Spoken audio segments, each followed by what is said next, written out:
Have you ever noticed that your back feels fine when you're moving around, but after standing in one place for 10, 20, or 30 minutes, your lower back starts to ache? Maybe it's while you're cooking dinner or standing at work, waiting in line, or watching your kids play sports. What's interesting is that many people assume these static standing positions are restful positions. But from a biomechanical perspective, standing is actually a low-level endurance activity. Your body is constantly working to keep you upright, balanced, and stable. So if standing consistently causes back pain, it's usually a sign that something in that system isn't sharing load as efficiently as it could. I'm Dr. Lance Baumgard with Mobility Co Wellness. I provide mobile in-home chiropractic care and dry needling throughout Highlands Ranch, Sterling Ranch, Littleton, and the surrounding South Denver communities.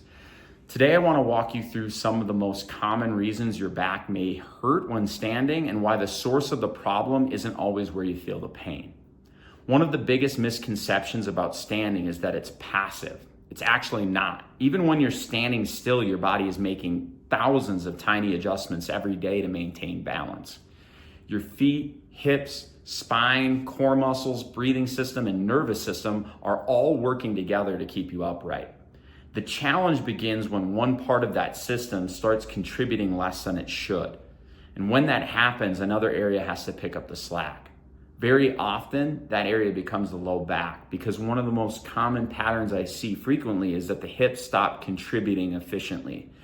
Now, this doesn't necessarily mean that the hips hurt. It simply means that they may not be sharing the load effectively throughout the system. So when the hips lose mobility, particularly in extension and rotation, the lower back often becomes the backup plan. So now the spine starts moving more. The spine starts stabilizing more. The tissues around the spine start absorbing more stress than they were designed to handle, and over time, that repeated demand can create stiffness, tension, and pain.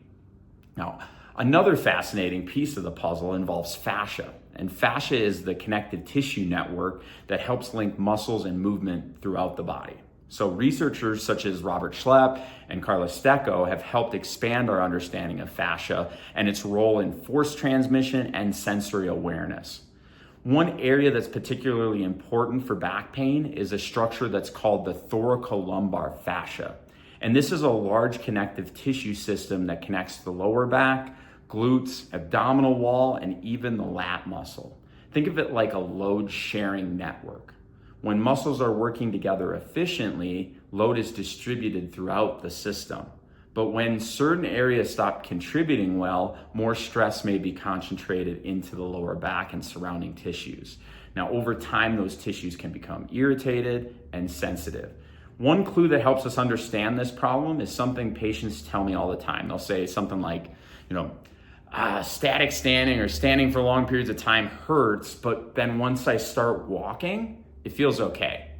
And that's actually a really important observation because walking introduces movement variability. So your muscles turn on and off, your joints change position, load shifts from one side to the other, your connective tissues are constantly loading and unloading.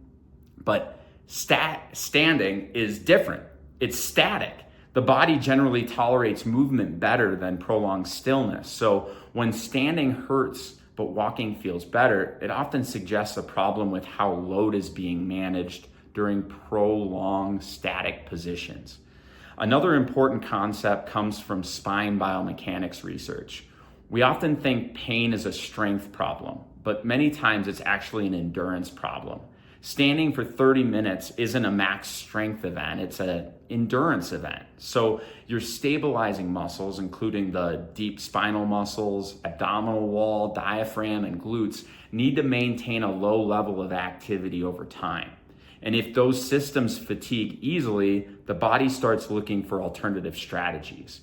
That's when other tissues begin taking on more work than they should.